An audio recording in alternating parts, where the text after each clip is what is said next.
দাদি একদিন বনের ভেতর হাঁটতে হাঁটতে হঠাৎ একটি জলজলে নীল পাখি দেখতে পেলেন।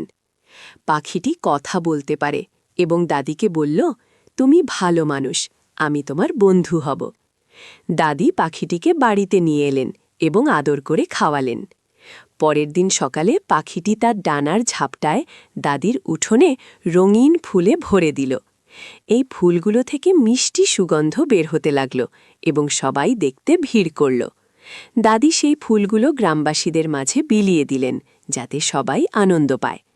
এক লোভী লোক দূর থেকে সব দেখছিল এবং রাতে পাখিটিকে চুরি করতে এলো। সে পাখিটিকে ধরতেই পাখিটি অদৃশ্য হয়ে গেল এবং লোকটির হাত নীল রঙে রঙিন হয়ে গেল। লজ্জায় লোকটি গ্রাম ছেড়ে পালিয়ে গেল।